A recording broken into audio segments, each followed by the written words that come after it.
नमस्कार विद्यार्थी मित्रांनो, मी खिमराज चामोर्शीकर तुमचा आकार फाउंडेशनचा ऑनलाईन प्लॅटफॉर्म स्वागत करतोय। आज आपण राज्यसेवा 2022 मध्ये जो सीसॅटचा पेपर होता तो आज आपण पुन्हा त्याचे जे प्रश्न होते म्हणजे अंकगणित आणि बुद्धिमध्ये जे प्रश्न होते ते सगळे प्रश्न आज आपण उत्तर आणि त्याचा डिटेल एक्सप्लेनेशन कव्हर करणार आहोत। तर बघा चालू करूया। पेपर 21 ऑगस्ट 2022 ला झाला होता। पेपर सेट ए आहे। प्रश्न क्रमांक वगैरे तुम्हाला सगळं मॅच करून बघता येईल, म्हणजे तुम्हाला तो पेपर डाउनलोड करून आन्सर्स तुम्हाला लिहून ठेवता येतील किंवा त्याचं सोल्युशन त्यासोबतच लिहून ठेवता येतील। फार काही शोधावं लागणार नाहीये। काय तर बघा, पहिला प्रश्न आहे, एका पिशवीमध्ये 3 पांढरे 2 निळे 3 पांढरे 2 निळे आणि 5 काय तर लाल चेंडू आहेत। जर यादृच्छिकपणे रॅन्डमली जर यादृच्छिकपणे पिशवीतून एक चेंडू जर काढला तर काढलेला चेंडू लाल नाही याची संभाव्यता किती? संभाव्यता म्हणजे काय तर प्रोबॅबिलिटीचा प्रश्न लिहायचा आहे ना। इथं काय लिहावं लागतं, आपल्याला टोटल लिहावं लागतं आणि इथं जे पण संभाव्यता आहे ती इथं लिहावी लागते है ना। टोटल आता बघा, या पिशवीतून आपल्याला एक चेंडू काढायचे म्हणजे आपल्याला काय म्हणता येईल की 10 पैकी एक चेंडू काढायचा आहे ना। बघा ना की टोटल किती आहे, 5 2 आणि काय तर 5 2 आणि काय तर 3 म्हणजे टोटल झाले तर 10। याचा अर्थ काय की इथं सॅम्पल स्पेस लिहिला जातो किंवा जो टोटल आउटकम आहे ते किती आहे, तर टोटल आउटकम किती आहे तर ते आहे किती तर 10। त्यामुळे इथं किती लिहिता येईल, आपल्याला 10 लिहिता येईल है ना, सॅम्पल स्पेस किंवा जे टोटल आउटकम। पण आता आपल्यासाठी फेवरेबल काय आहे तर बघा की जो पण आपण एक चेंडू काढणार आहोत तो लाल नाही आहे, तो काय तर तो लाल नाही आहे। मग लाल नाही आहे तर मग तो किती पैकी निघायला पाहिजे, पांढऱ्या किंवा निळ्यापैकीच निघायला पाहिजे, म्हणजे या 3 आणि 2 पैकी 5 पैकीच निघायला पाहिजे। मग या 5 पैकीच एक चेंडू निघेल, मग किती आहे त्याची आउटकम किती येणार तर ते 5, कारण हे 5 चेंडू आहे ना, कोणताही एक चेंडू निघू शकतो आणि असे किती प्रकार निघता येईल तर ते 5 प्रकारे निघता येईल आणि म्हणून प्रोबॅबिलिटी इथं किंवा जो फेवरेबल आउटकम आहे तो किती येणार तर तो 5 येणार। 5 चा भाग दिला तर इथं आन्सर किती येणार तर 1/2 आणि म्हणून आन्सर इथं लिहिलंय किती तर 1/2 आन्सर योग्य आहे। प्रोबॅबिलिटीचा प्रश्न होता, फारच सोपा प्रश्न विचारला होता।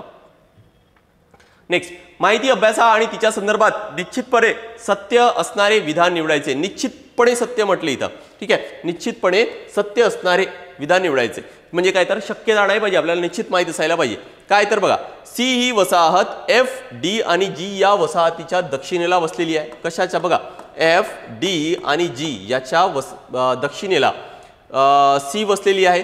सी आणि ए या वसाहती ई च्या पूर्वेला वसलेल्या आहेत। बघा कोण कोण, सी आणि ए ह्या कुठं वसलेल्या आहेत तर ई च्या पूर्वेला आहे, ईच्या पूर्वेला आहे असं लिहिता येईल आपल्याला है ना, ईच्या पूर्वेला आहे। बघा आता ए एक्झॅक्टली याच्या पूर्वेला आहे, गॅरंटी नाही है ना, फक्त जेवढं दिलं तेवढं लक्षात ठेवा। नेक्स्ट काय तर बघा, बी ही वसाहत सी आणि ए च्या पश्चिमेला आहे। बी कुठं आहे तर सी आणि ए च्या पश्चिमेला आहे, म्हणजे यांच्या या सी आणि ए च्या पश्चिमेला म्हणजे याच्याच या बाजूला कोण आहे तर बी आहे। मग आता बी वर येणार की ई वर येणार, किंवा बी या बाजूला पण येऊ शकते किंवा बी ई च्या पलीकडे पण येऊ शकतं, ते अजूनपर्यंत काही माहीत नाही। फक्त जेवढं दिले ना तेवढंच लक्षात ठेवा, कारण प्रश्न थोडासा ॲनालिटिकल आहे। ए आणि बी या वसाहती बघा, ए आणि बी या वसाहती सी वसाहतीच्या दक्षिणेला वसलेल्या आहेत। कुठं वसलेल्या आहेत तर बघा, ए आणि बी या वसाहती, ए आणि बी ह्या कुठं आहे, सी या वसाहतीच्या दक्षिणेला आहे, सी च्या काय तर दक्षिणेला आहे। म्हणजेच आपल्याला म्हणता येईल की ए आणि बी ह्या कुठे आहेत तर ह्या खाली आहेत है ना। ह्या दोन्ही पण लक्षात घ्या, ह्या दोन्ही पण या सी च्या काय तर खाली आहेत, दक्षिणेला आहेत असं आपल्याला म्हणता येईल। आता या सर्वांमधून आपल्याला काढायचं की निश्चितपणे काय योग्य आहे, काय बरोबर आहे ते काढायचं आहे। बघा काय दिले आता इथं, बी ही वसाहत ई या वसाहतीच्या पूर्वेला वसलेली आहे। बी ही वसाहत ई या वसाहतीच्या पूर्वेला वसले आहेत, हे सांगता येणार आहे का? याची मगाशीच सांगितलं तुम्हाला की काहीच गॅरंटी नाही बी आणि ईचं, त्यामुळे हे येणार नाही। जी निश्चित सांगता येणार नाही। जी ही वसाहत ए या वसाहतीच्या पश्चिमेला आहे। ए बघा इथं आहे आणि जी तर वर येत आहे, जी कुठे येत आहे तर वर येत आहे, त्यामुळे हा सुद्धा येणार आहे का? येणार नाही। जी ही वसाहत बी या वसाहतीच्या उत्तरेला आहे। बघा ना हे दोन काय तर हे दोन खाली आहेत, या सी च्या खाली आहे कोण बघा, सी च्या खाली आहेत ए आणि बी आणि सी च्या वर आहे कोणतर जी। याचा अर्थ काय की जी च्या दक्षिणेलाच येणार आहे बी आणि म्हणून आन्सर काय येणार तर थर्ड ऑप्शन येणार आहे। बघा हे प्रश्न असे सॉल्व्ह करायचे आहेत, ॲनालिटिकल आहे, डायरेक्शन सेन्सेसचे प्रश्न आहेत, पण डायरेक्ट प्रश्न विचारलेले नाहीये, तुम्हाला थोडंसं विचार करावा लागणार आहे। राईट, आन्सर येणार काय तर तिसरा येणार आहे। नेक्स्ट, प्रत्येकी 25 फुले असलेले 5 हार गुंफण्यासाठी 5 मुले बागेत फुले गोळा करत आहेत। आता प्रत्येक हारांमध्ये टोटल हार किती आहेत तर 5 आहेत आणि प्रत्येक हारांमध्ये 25 फुल म्हणजे असे टोटल फुलं किती लागणार तर 125 लागणार आहेत। मुलं किती आहेत तर 5 मुलं आहेत, बागेत फुले गोळा करत आहेत 5 मुलं, किती गोळा करतील तर ते 125 करतील। राईट, प्रत्येकाला 25-25 करावे लागणार।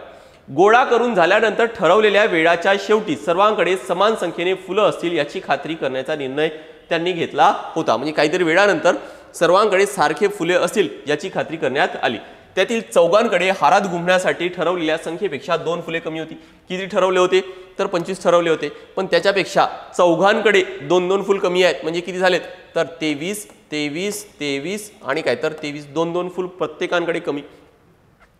आणि जो सर्वात लहान असेल, मुलगी आहे, आवश्यक तेवढी फुले गोळा करू शकली नाही. यामुळे सर्वांकडच्या फुलांची संख्या सारखी करण्यासाठी इतरांपैकी प्रत्येकाने स्वतःकडील फुलांपैकी 3-3 फुले काय तर तिला दिली. जी मुलगी होती, छोटी मुलगी, तिने आपण कन्सिडर करू की x एवढे फुले कलेक्ट केलेत है ना. असे सगळे मुलं सगळ्यांनी मिळून काहीतरी फुलं कलेक्ट केले. आता सगळ्यांची संख्या सारखी करायची आहे, त्यामुळे काय केलं, यांनी 3 काय केले तर तिला दिले, बरोबर ना. यांनी 3 तिला दिले म्हणजे याच्याकडे राहिले 20. यांनी 3 तिला दिले म्हणजे याच्याकडे पण राहिले 20. यांनी पण 3 दिले त्यामुळे याकडे राहिले 20. यांनी पण 3 दिले म्हणून राहिले किती तर 20. आता प्रत्येकाने 3-3 दिलेत आणि असे 4 जण मिळून म्हणजे किती तर 12 फुले तिला दिले आहेत है ना. हिला किती दिले तर 12 फुले दिलेले आहेत. आणि हे दिल्यानंतर सगळ्यांची संख्या सारखी झाली म्हणजे यांच्याकडे पण 20 आणि सर्वात लहान मुलीने गोळा केलेल्या फुलांची संख्या निर्देशित करणारा पर्याय निवडायचा. म्हणजे x ची व्हॅल्यू काढायची आहे. x किती येणार तर 12 त्या बाजूला घेऊन जा, 20 मधून 12 गेले, आन्सर किती येणार तर 8. तिसरा पर्याय दिलेला आहे. खालील संख्यांचा मध्यांक x आहे. मध्यांक म्हणजे काय तर ॲव्हरेज. या सगळ्या संख्या ज्या दिल्या आहेत त्यांचा मध्यांक किती आहे तर x आहे. मी इथं फॉर्म्युला लिहून घेतो सध्या. Average is equal to sum divided by total है ना. नेक्स्ट, जर 8 ऐवजी बघा ज्या ज्या ठिकाणी 8 आहे, जिथं 8 आहे या 8 ऐवजी 18 संख्या घेतली तर येणारा मध्यांक काय येतो तर y येतो. तर x आणि y यांची बेरीज किती असेल ते आपल्याला काढायचंय. काय म्हटले बघा, जी बेरीज आहे या 8 ऐवजी 18 घेतलं म्हणजे पूर्ण जी बेरीज आहे ही 10 ने वाढणार आहे है ना. ही काय होईल तर 10 ने वाढेल. बस एवढं लक्षात ठेवा. आता बघा आधी आपण काय काढून घेऊ की आधी जो ॲव्हरेज आहे ना म्हणजे x ची जी व्हॅल्यू आहे ती आधी आपण काढून घेऊ.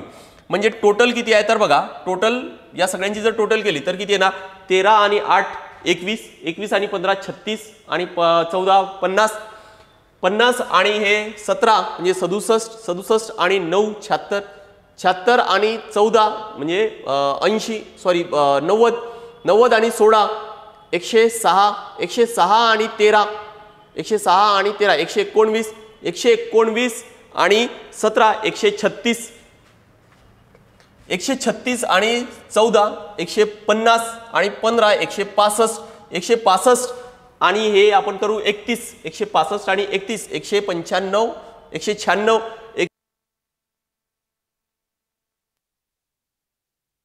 210.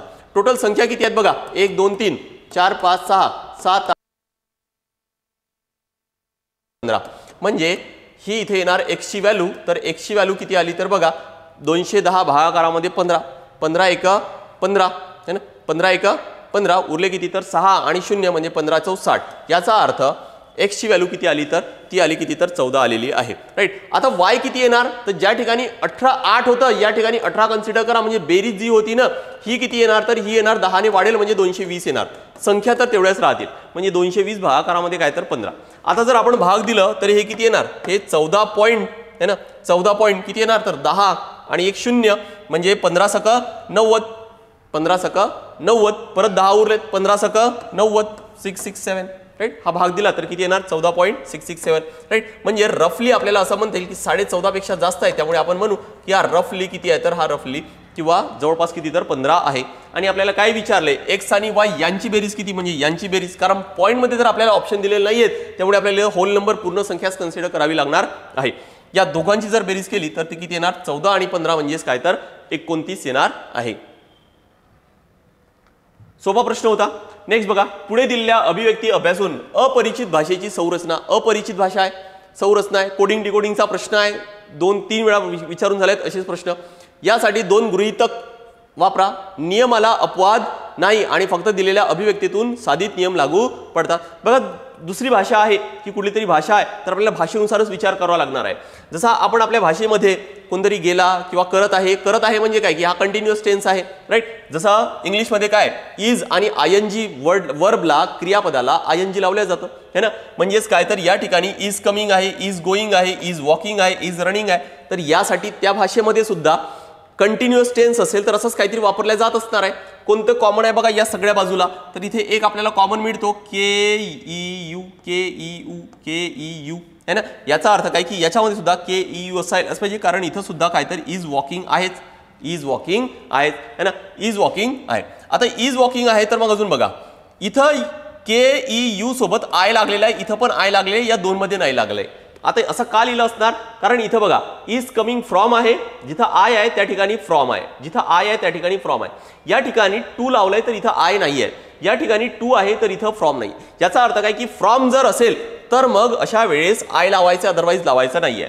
ज्या ज्या ठिकाणी आय आहे बघा इथं काय आहे तर इज वॉकिंग टू लिहिलंय त्यामुळे आय तर येणार नाही, दुसरा पर्याय कॅन्सल केला मी, दुसरा पर्याय काय तर कॅन्सल केला. बघा बेस्ट वे काय आहे, सगळं तुम्हाला काढणं शक्य नाहीये त्यामुळे काय तर एलिमिनेट करा आणि लगेच काय तर आन्सर मिळतं.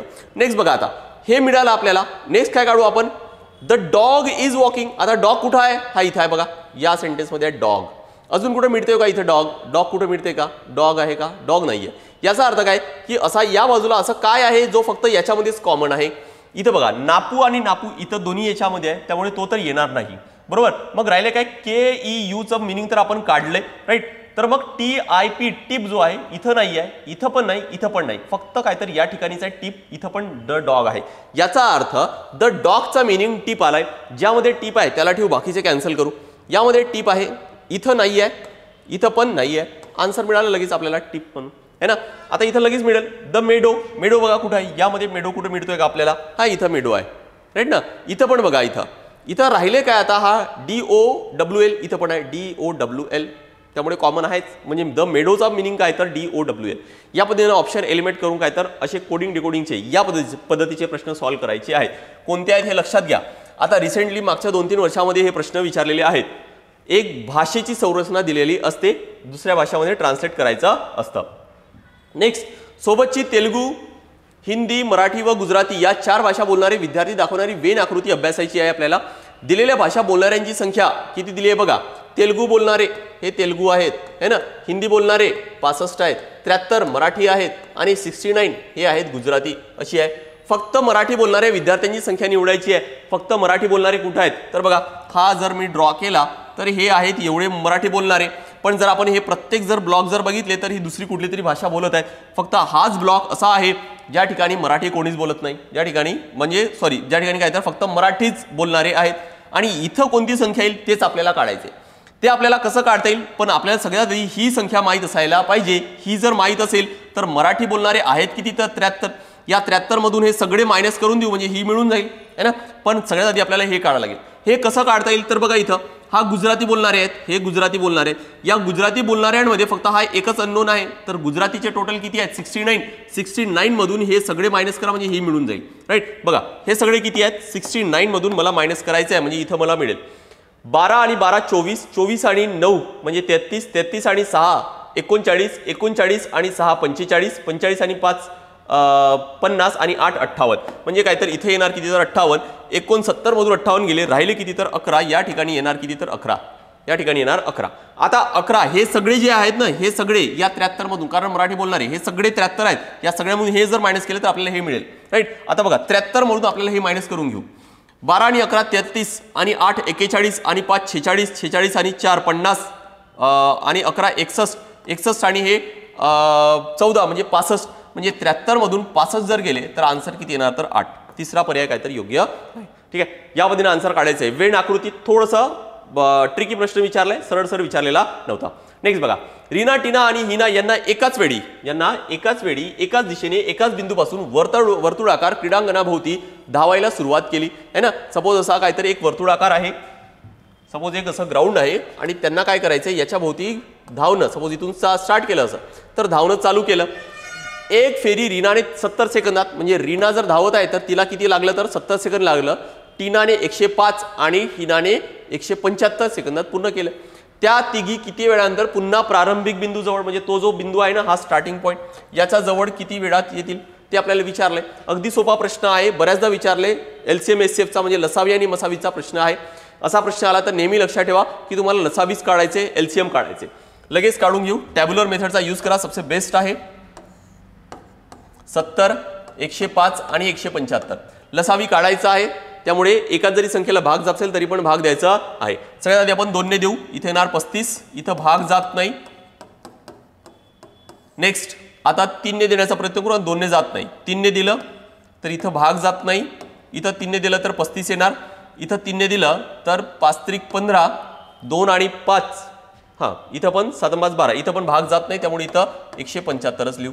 नेक्स्ट 5चा भाग देऊ आपण. इथं 5चा भाग दिला तर इथे येणार 7, इथं 7 येणार. इथं 5चा जर भाग दिला तर 5 त्रिक 15 आणि हे 2 5, 5 5 25 है ना.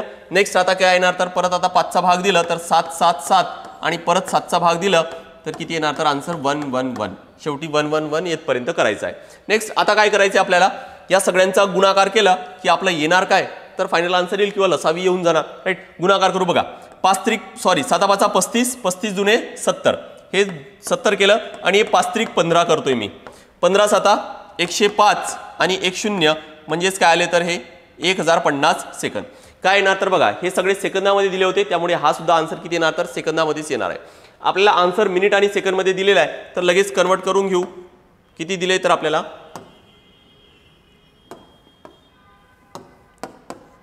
1050 भागाकारामध्ये 60. लक्षात ठेवा टाइम कन्वर्ट करताना हा 0 आहे, कधी कॅन्सल करायचा नाहीये, अदरवाईज शेवटी जे सेकंद येतील ते चुकीचे येतील. त्यामुळे डायरेक्ट भाग द्या. बघा इथं 60चा भाग दिला तर 60 1 60. नेक्स्ट काय येणार तर इथं हे 45 उरलेत आणि हे 0. 7 चका 42 येणार इथं आणि किती राहिलेत तर हे 30 राहिलेत. नेक्स्ट आता इथे येणार हां झाला आता, म्हणजे हे काय तर 17 पूर्ण भाग गेला, म्हणजे 17 मिनिट आहेत आणि काय तर 30 सेकंद आहेत. चौथा पर्याय दिलेला आहे 17 मिनिट आणि 30 सेकंद. नेक्स्ट आगगाडी M मेरठवरून सकाळी 5 वाजता सुटते आणि दिल्लीला सकाळी 9 वाजता पोहोचते. बघा एक डायग्राम काढून घेऊ. मेरठ आणि काय तर दिल्ली. एक गाडी इथून निघाली आहे किती वाजता सकाळी 5 वाजता, सकाळी 5 वाजता आणि इथं किती वाजता पोहोचली तर ही सकाळी 9 वाजता पोहोचलेली आहे दिल्लीला, है ना. नेक्स्ट दुसरी काय दिली बघा, आगगाडी N दिल्लीवरून सकाळी 7 वाजता निघत आहे. इथून निघाली आहे ही दिल्लीवरून किती वाजता सकाळी 7 वाजता निघाली व मेरठला 10:30 वाजता पोहोचली आहे. इथं पोहोचली किती तर 10:30 वाजता पोहोचलेली आहे. तर दोन्ही आगगाडीची एकमेकास ओलांडण्याची नेमकी वेळ कोणती असेल यासाठी काय करायचं सगळ्यात बेस्ट आहे, जे फॉर्म्युले आहेत की 2 गाड्या असेल तर काय करायचे, एकाच बाजूने आहे अपोजिट डायरेक्शननी आहे, सोबत निघाले की वेगवेगळे निघाले, याचे जे 4 फॉर्म्युले आहेत तेच फॉर्म्युले यूज करायचे आहे, है ना.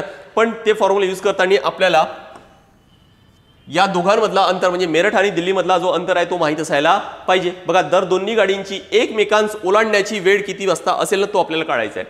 आधी आपण एक काम करून घेऊ, हा अंतर दिलेला नाही ना, हा अंतर आपण कन्सिडर करू की काय ना. पहिल्या गाडीला वेळ लागत आहे किती तर 4 तास आणि दुसऱ्या गाडीला इथून इथपर्यंत यायला वेळ लागत आहे 3.5 तास. या दोघांचा लसावी जर घेतला तर आपल्याला सोपं जाणार. या 3.5च्या जागी मी 7 तास कन्सिडर करतोय आणि 7 × 28, कारण ज्या संख्येला 7 ने भाग जातो त्या संख्येला 3.5 ने पण भाग जाईलच. आणि मी काय केलं या दोघांचा आता लसावी घेतोय 7 × 28, तर आपण कन्सिडर करू की हे 28 किलोमीटर आहे, म्हणून 28 किलोमीटर आहे असं काय तर मी कन्सिडर केलंय. राईट, आता बघा सोपी आहे अगदी. फॉर्म्युला काय आहे, जर दोन्ही गाड्या आहेत, जर काय तर दोन गाड्या आहेत तर आपल्याला फॉर्म्युला काय आहे, 2 गाड्या आहेत आणि दोघांचा पण बघा वेळ वेगवेगळा आहे, अपोजिट डायरेक्शन आहे. तर फॉर्म्युला काय की दुसऱ्या गाडीचा वेळ जर काढायचा आहे तर लिहायचे तुम्हाला एकूण अंतर त्यानंतर वेळेतील फरक गुणाकारामध्ये पहिल्या गाडीचा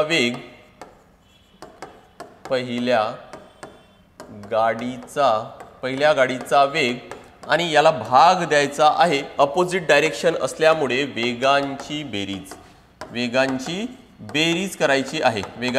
करायची आहे. मग आता व्हॅल्यूज पुट करून देऊ आणि लगेच आन्सर येतं.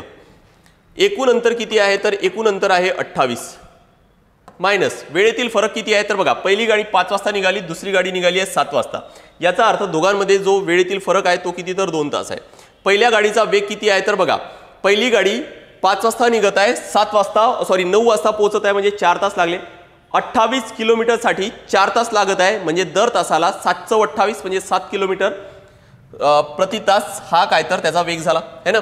त्यानंतर वेगांची बेरीज, पहिल्या गाडीचा वेग आपण काढलाय ऑलरेडी की 7 किलोमीटरचा आहे. दुसऱ्या गाडीला किती 28चा किलोमीटर ट्रॅव्हल करण्यासाठी 3.5 तास लागत आहे. 3.5 तास म्हणजेच काय की 28 भागाकारामध्ये 3.5 है ना. याला डबल करतोय मी तर 28 दुने 56, भागाकारामध्ये याला पण डबल करतोय तर 7 येणार है ना. त्यानंतर 7 8 56, याचा अर्थ काय की या गाडीचा वेग किती तर 8 येणार आहे है ना. मग आता वेगांची बेरीज करायची आहे तर 7 आणि 8 असे किती होणार तर हे टोटल 15 होतील. टोटल किती होणार तर 15 होणार आहे. नेक्स्ट आता बघा काय येणार 28 मायनस 2 गुणाकारामध्ये 7 म्हणजे 14, 28 मायनस 14 भागाकार 15 म्हणजे हे किती येणार तर 14/15, 14/15 येणार आहे. पण आता हा लक्षात ठेवा की हा कशामध्ये येणार तर हा जो वेळ आहे हा तासामध्ये येणार आहे आणि हा कशाचा वेळ आहे दुसऱ्या गाडीचा वेळ आहे. दुसरी गाडी कधी निघाली सकाळी 7 वाजता निघाली आहे. 7 वाजताच्या नंतर एवढे तास लागतील.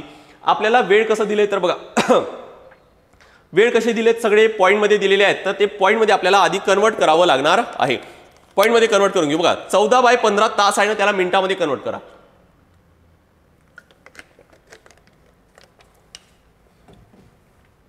14/15 आहे याला मिनिटामध्ये कन्वर्ट करू म्हणजेच काय करावं लागेल तर आपल्याला 60 ने गुणाकार करू तर हे भाग दिलं इथं 15 चौक 60, 14 चौक किती येणार तर 56 म्हणजे 56 मिनिटानंतर. 56 मिनिट कुठं मोजायचे तर मला दुसऱ्या गाडीचा वेळ. दुसरी गाडी निघाली आहे 7 वाजता, या 7 वाजेच्या नंतर 56 मिनिट याचा अर्थ काय 7:56 ला काय तर मिळणार आहे. सकाळी 7:56 ला एकमेकांना मिळते राईट. तर हेच फॉर्म्युले यूज करा, अगदी सोपी आहे. अदरवाईज 2 गाड्यांचे प्रश्न थोडेसे टफ असतात. स्पीड टाइम डिस्टन्सचा प्रश्न आहे. नेक्स्ट बघा कोण्या एका समूहाचा सर्व व्यक्तींना कोणत्याही प्रश्नाला 2 वाक्यात उत्तरे द्यायची सवय आहे आणि त्यापैकी एक वाक्य नेहमी सत्य तर दुसरे नेहमीच असत्य असते. काय म्हटलं इथं बघा की कोणत्या एखाद्या समूहाला काही प्रश्न विचारले तर ते काय करतात 2-2 सेंटेन्समध्ये आपलं उत्तर देतात आणि त्या 2 सेंटेन्सपैकी एक नेहमी सत्य असतं आणि एक नेहमी असत्यच असते. एका प्रवाशाची या समूहाच्या 3 व्यक्तींची गाठ पडली. त्यांच्यापैकी एक व्यक्ती डॉक्टर आहे, दुसरी वकील आहे, डॉक्टर वकील आणि तिसरी काय तर शेतकरी आहे. त्यांच्या व्यवसाय संबंधीच्या प्रश्नाला त्यांनी दिलेली उत्तरे अभ्यासा आणि पुढील पर्यायातून सत्य विधान निवडायचं आहे. आणि पर्यायामध्ये आपल्याला कोण दिले की कोण डॉक्टर कोण वकील हेच आपल्याला फायनल डिसाईड करायचं आहे. ठीक आहे. सॉल्व कसं करतात खरे खोटेचा प्रश्न आहे राईट. एक सत्य एक असत्य आहे. आपण कन्सिडर करू की याचा एक्सचा पहिला सेंटेन्स काय तर हा सत्य आहे म्हणून है ना. पहिला सेंटेन्स सत्य आहे. बघा मी शेतकरी नाही, मी शेतकरी नाही. एक्स म्हणतोय की मी शेतकरी नाही आणि त्याचा सेंटेन्स आपण हा खरा कन्सिडर केला म्हणजेच काय वाय किंवा झेड पैकी शेतकरी असणार आहे. वाय किंवा झेड पैकी शेतकरी कोणतरी असेल पण एक्स हा शेतकरी नाही. नेक्स्ट झेड शेतकरी नाही आणि तो सेंटेन्स याचा खोटा आहे. झेड शेतकरी नाही हा सेंटेन्स खोटा आहे म्हणजे काय तर खरं काय असेल झेड शेतकरी आहे. याचा अर्थ काय की हा झाला शेतकरी, हा झाला शेतकरी. याचा सेंटेन्स नुसार किंवा एक्सचे जे सेंटेन्स आहेत एक खरं आणि एक खोटं जर कन्सिडर केलं तर झेड काय होतोय तर तो शेतकरी होतोय. नेक्स्ट बघा वाय काय म्हणतोय एक्स वकील नाही, एक्स वकील नाही. आपल्याला नाही माहिती आहे की एक्स कोण आहे म्हणून आपल्याला फक्त एवढंच माहिती आहे की एक्स हा शेतकरी नाही त्यामुळे सध्या राहू द्या. नेक्स्ट बघा झेड शेतकरी आहे. आताच डिसाईड केला आपण झेड शेतकरी आहे म्हणजे हा जो सेंटेन्स आहे याचा दुसरा सेंटेन्स आहे हा खरा आहे. याचा अर्थ आपल्याला एक्स वकील नाही हा सेंटेन्स आपल्याला खोटंच कन्सिडर करावं लागणार कारण एक खरं आणि एक खोटंच असायला पाहिजे. मग आता मला सांगा इथं की एक्स वकील नाही आहे, एक्स वकील पण नाही आणि तो शेतकरी तर होऊ शकत नाही कारण झेड शेतकरी आहे. मग एक्स वकील नाही शेतकरी नाही तर एक्स कोण होणार तर हा होणार डॉक्टर. मग हा राहिला कोण तर हा है ना. आता बघू की झेडचे जे 2 सेंटेन्स आहेत ते इथं फुलफिल होत आहेत का. फुलफिल होत असेल तर आपल्याला सगळे मिळाले, सगळं बरोबर आहे आपलं. ठीक आहे. बघा एक्स डॉक्टर नाही, एक्स डॉक्टर नाही. आपण आता डिसाईड केलं की एक्स डॉक्टर आहे त्यामुळे याचा हा जो पहिला सेंटेन्स आहे हा खोटा असणार आहे. आणि तो काय म्हणतोय मी शेतकरी नाही, मी शेतकरी नाही. झेड म्हणतोय काय म्हणतोय की मी शेतकरी एक्स डॉक्टर नाही, एक्स डॉक्टर आहे हे तर आताच आपण डिसाईड केलं आणि तो काय म्हणतोय मी शेतकरी नाही. पण आताच आपण ते ऑलरेडी डिसाइडेड आहे की झेड कोण आहे तर झेड कोण आहे तर हा शेतकरी आहे. त्यामुळे इथं काय होणार तर क्लिअरली हा सुद्धा सेंटेन्स याचा खोटा असणार आहे. हा सुद्धा सेंटेन्स याचा काय असेल तर खोटा असेल. त्यामुळे बघा की आता ही कंडिशन फुलफिल होत नाही कारण झेडचे दोन्ही सेंटेन्स आहेत हे काय झाले तर हे खोटे झालेले आहेत. एकदा फक्त चेक करून घेऊ, थोडंसं डाऊटफुल वाटतंय मला. बघा आपण काय केलं की पहिला जो सेंटेन्स आहे एक्सचा मी शेतकरी नाही हा आपण खरं कन्सिडर केला तर झेड शेतकरी नाही हा खोटच घ्यावं लागेल. मी शेतकरी नाही म्हणजे एक्स आहे तो शेतकरी राहणार नाही है ना. आणि झेड हा म्हणजे वाय किंवा झेड पैकी कोणतरी एक शेतकरी राहील. झेड शेतकरी नाही हा सेंटेन्स खोटा घेतला तर झेड शेतकरी होणार आहे, तो बरोबर आहे है ना. नेक्स्ट वाय काय म्हणतोय बघा. वाय म्हणतोय की एक्स वकील नाही. एक्स वकील आहे का? एक्स वकील नाही, तो अजून डिसाईड झालेला नाही. झेड शेतकरी आहे याचा हा सेंटेन्स काय तर हा खरंच घ्यावा लागणार आहे. आणि त्यानंतर म्हणून काय तर एक्स वकील नाही हा सेंटेन्स खोटं होईल आणि म्हणून आपण डिसाईड केलं की एक्स नक्कीच कोण असेल तर तो डॉक्टर असणार आहे. नेक्स्ट झेड म्हणतोय की एक्स डॉक्टर नाही. झेड म्हणतोय की एक्स डॉक्टर नाही, त्याचा सेंटेन्स काय तर तो खोटा होईल कारण एक्स काय डिसाईड झालंय आपलं की तो डॉक्टर आहे. त्यामुळे हा काय होणार तर हा सेंटेन्स एक्स डॉक्टर नाही हा खोटा होईल. आणि मी शेतकरी नाही, झेड तर ऑलरेडी आपण डिसाईड केले की झेड हा शेतकरीच आहे, त्यामुळे याचा हा सुद्धा सेंटेन्स काय तर खोटा होईल. त्यामुळे ही जी कंडिशन आहे ही काय होणार तर चुकीची होणार. दुसरी कंडिशन काय येईल ते पण आपण एकदा चेक करून घेऊ बघा. एक्स वाय आणि काय तर झेड. आता या वेळेस आपण काय करू तर आपण एक्सचा पहिला सेंटेन्स हा जर खोटा कन्सिडर केला आपण एक्सचा म्हणजे मी शेतकरी नाही हा खोटा आहे, याचा अर्थ काय ती शेतकरी कोण येणार तर तो एक्स असणार आहे. मी शेतकरी नाही हा खोटा आहे, खरं काय होणार मी शेतकरी आहे. याच्या वेळेस एक्स काय होणार तर हा शेतकरी असणार आहे, हा शेतकरी असणार आहे. नेक्स्ट झेड शेतकरी नाही हा काय होणार तर हा खोटा होणार. बघा आता मी शेतकरी नाही हा काय आपण खोटं कन्सिडर केलं. झेड शेतकरी नाही हा काय असणार तर खरं असणार आहे. हा झेड शेतकरी नाही कारण शेतकरी कोणतर एक्स डिसाईड झालेला आहे. नेक्स्ट वाय काय म्हणतोय एक्स वकील नाही. एक्स कोण डिसाईड झाले शेतकरी डिसाईड झाले. याचा अर्थ एक्स म्हणतोय की एक्स वकील नाही, त्याचा सेंटेन्स हा खरं येणार. मग झेड शेतकरी आहे का? झेड शेतकरी आहे हा काय होणार तर हा खोटं होणार आहे. ठीक आहे. नेक्स्ट झेड काय म्हणतोय एक्स डॉक्टर नाही. एक्स आहे तो डॉक्टर नाही, त्याचा सेंटेन्स काय तर हा खरं होणार. मी शेतकरी नाही हा सेंटेन्स काय तर खोटं घ्यावं लागेल म्हणजे शेतकरी कोणतर आता यामध्ये सुद्धा काय येणार तर हा शेतकरीच येणार आहे कारण मी शेतकरी नाही हा सेंटेन्स खोटा जर घेतला तर खरं काय होणार मी शेतकरी आहे असंच होईल. आता यामध्ये जर बघितलं तर एक्झॅक्टली डिसाईड होत नाही कारण याच्यामध्ये हे याचे दोन्ही सेंटेन्स खोटे आहेत आणि याच्यामध्ये दोघं जण काहीतरी शेतकरी येतात. ठीक आहे. त्यामुळे याचा आन्सर न वरीलपैकी एकही विधान सत्य नाही. हा काय असेल तर हा बरोबर असणार आहे, चौथा पर्याय असणार आहे. थोडंसं डाऊटफुल आहे मला कारण आयोगाने बहुतेक तिसरा पर्याय हा दिलेला आहे. आन्सर माझ्यानुसार काय आलं तर वरीलपैकी एकही विधान सत्य नाही. नेक्स्ट बघा 6 जणांच्या कुटुंबात पुरुष व स्त्रियांची संख्या समान आहे. त्यांच्यात 2 वडील 2 मुलगे आहेत. त्यांच्या कुटुंबाच्या सदस्यांची अधिक माहिती पुढे दिलेली आहे. काय दिले एकूण 6 जणांच्या कुटुंबाच्या पुरुष व स्त्रियांची संख्या. राम सर्वात मोठा आहे. बघा काय तर हा ब्लड रिलेशनचा प्रश्न आहे पण त्यासोबतच तुम्हाला थोडंसं त्यामध्ये त्यांचा ऑक्युपेशन वगैरे ह्या त्या गोष्टी दिलेल्या आहेत. राम कुटुंबातील वयाने सर्वात मोठा आहे. आपण जर पुरुष असेल तर बॉक्स करणार आहोत आणि स्त्री असेल महिला असेल त्याला आपण सर्कल करू. राम कुटुंबातील सर्वात मोठा आहे. नीता वयाने सर्वात लहान आहे म्हणजे नीता सगळ्यात खाली येईल. नीता सगळ्यात खाली येणार आणि ती मुलगी असल्यामुळे काय तर तिला आपण सर्कल करू. शेतकरी हे लेखक व शिवाय डॉक्टर यांचे वडील आहेत. बघा शेतकरी जे पण असतील है ना ते कोण तर लेखक आणि डॉक्टर यांचे वडील आहेत. एक लक्षात घ्या की 2 वडील आणि 2 मुलगे आहेत. कोणतरी 2 वडील असेल आणि 2 मुलगे असणार आहे. नीता समीरची बहीण आहे म्हणजे हिचा भाऊ समीर हा मुलगा असेल त्यामुळे मी इथं बॉक्स करतोय. नीता समीरची बहीण आहे व दोघंही कुमारवयीन आहेत म्हणजे हे काय तर दोघंही अनमॅरिड आहेत. ठीक आहे. नेक्स्ट त्यांची आई शिक्षिका आहे. यांची आई जी पण असेल ती कोण आहे तर ती आहे शिक्षिका. नेक्स्ट त्यांची आई शिक्षिका आहे. जयेश आणि नादिरा हे कुटुंबातील एकमेव जोडपे आहे. आता जयेश आणि नादिरा एकमेव जोडपे आहे म्हणजेच काय की नक्कीच ही कोण असणार तर ही नादिरा असणार आहे. ही नादिरा असेल आणि हिचा जो हजबंड असणार आहे तो कोण असणार तर तो जयेश असणार आहे. टोटल बघा किती जण झाले 5 जण झालेत आणि इथं 6 जणांचा कुटुंब आहे. नेक्स्ट ॲनाचे लग्न झालेले नाही व ती रामची मुलगी आहे. आता रामची मुलगी आहे याचा अर्थ काय तर बघा हा राम आहे याचा नक्कीच हा मुलगा असेल आणि याची बहीण ती कोण असणार तर ती ॲना असणार आहे. हिचं लग्न झालेलं नाही आणि या पद्धतीने टोटल 6 जण असणार आहेत. राईट.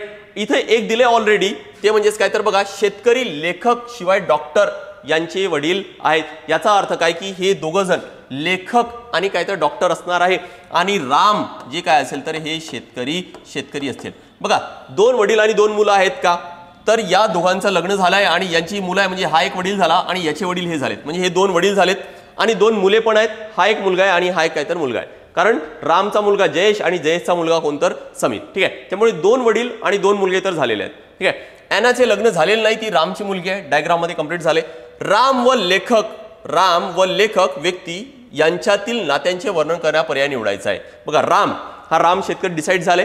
हे 2 पैकी या दोघांपैकी कोण असणार, जयेश आणि ॲना. एक कोण असणार तर लेखक असेल आणि एक डॉक्टर असणार आहे. आपल्याला रिलेशन विचारले लेखक आणि राम, म्हणजे कोण असेल तर राम हे वडील असतील लेखकाचे. बघा राम लेखन करणाऱ्या व्यक्तीचे काहीतरी वडील आहेत. पहिलाच पर्याय दिलेला आहे तो काहीतरी तो योग्य आहे. राम हा लेखकाचे वडील आहेत. जयेश असेल किंवा ॲना असेल ते डिसाईड नाही. नेक्स्ट अगेन पझलचाच प्रश्न आहे. दया, माया, साया, जिया व निया या गृहिणी आहेत व त्यांचा गट त्यांच्या वसाहतीतील बागेची काळजी घेतो. त्यांना सुट्टीत शेला, कोटा, मोहा, हेटा आणि वेला या ठिकाणांना भेट द्यायची होती. त्यांनी मार्च, जून, सप्टेंबर, नोव्हेंबर आणि डिसेंबर हे महिने या सुट्टीसाठी निवडलेले आहेत. पुढे काही अधिकची व संबंधित तथ्ये दिलेली आहेत. बघा कोण कोण आहेत. एक आहे दया, त्यानंतर आहे माया, त्यानंतर आहे साया, नेक्स्ट आहे जिया आणि त्यानंतर आहे निया, है ना. हे एवढे जण आहेत. या सोबतच यांची कोणकोणती माहिती तुम्हाला इथे ऍड करायची आहे. टेबलमध्ये कोणकोणती माहिती ऍड करायची आहे तर बघा ते सुट्टीत कोणकोणत्या ठिकाणाला भेट दिले. त्यामुळे इथं आपण या कॉलममध्ये त्यांचं ठिकाण लिहू की कोणत्या ठिकाणाला भेट दिले आणि त्यांनी कोणत्या महिन्यात सुट्टी घेतली तो महिना आपण इथं लिहू, है ना. आणि नेहमीच सांगतोय मी की पझलचा जर प्रश्न असेल किंवा सिटिंग अरेंजमेंटचा प्रश्न असेल तर एक काय करायचं, एक एक्स्ट्रा कॉलम तयार करायचा ज्यामध्ये निगेटिव्ह सेंटेन्स लिहायचे. कारण निगेटिव्ह सेंटेन्स आपल्याला लिहिता येत नाही, तर लक्षात राहण्यासाठी काय तर लिहून घ्यायचं. अदरवाईज पझलचा प्रश्न हा तुम्हाला परत वाचावा लागतो आणि काहीतरी वेळ जातो. ठीक आहे, इथं प्रश्न वाचता तुम्हाला लक्षात येईल त्या निगेटिव्ह कॉलममध्ये काय लिहायचं आहे ते. बघा काय दिले, जियाने डिसेंबरमध्ये सुट्टी घेतली. जिया कुठे दिली, इथं. कोणत्या महिन्यामध्ये, डिसेंबरमध्ये सुट्टी घेतली, पण मोहा किंवा हेटाला भेट दिली नाही. म्हणजे जियाच्या समोर निगेटिव्ह भेट दिली नाही म्हणताय, त्यामुळे इथं लिहितोय मी की मोहा किंवा काय तर हेटाला भेट दिली नाही, ते तिथे येणार नाही, है ना. माया जूनमध्ये शेलाला गेली, लगेच लिहून घेऊ. माया कुठं गेली तर शेला, है ना. शेला कोणत्या महिन्यामध्ये तर जूनमध्ये.